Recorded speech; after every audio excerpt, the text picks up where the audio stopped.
नमस्कार, मी डॉक्टर रुमी पटेल.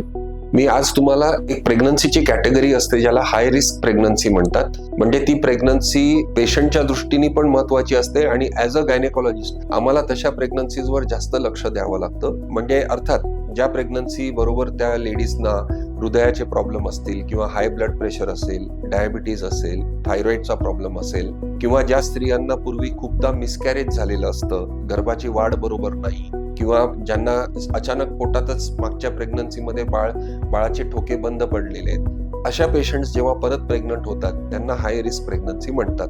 अशा पेशंट्सला routine प्रेग्नन्सीची treatment तर घ्यावीच लागते, पण बऱ्याच वेळेस अशा पेशंट्सला स्पेशल अटेन्शन लागतं. त्यामुळे तुम्ही प्रॉपर क्वालिफाईड गायनेकॉलॉजिस्ट कडे जा अशी माझी सल्ला आहे. कारण अशा पेशंटला खास करून जे एवढे क्वालिफाईड नसतील आणि जे छोटे छोटे काही वेळेस नर्सिंग होम्स असतात त्यामध्ये बऱ्याच वेळेस क्वालिफाईड गायनेकॉलॉजिस्ट नसताना रुटीन प्रेग्नन्सीचं ट्रीटमेंट देणं ठीक आहे, पण हाय रिस्क प्रेग्नन्सीसाठी प्रॉपर क्वालिफाईड गायनेकॉलॉजिस्टकडे जाऊन व्यवस्थित त्याची ट्रीटमेंट घेणं गरजेचं आहे.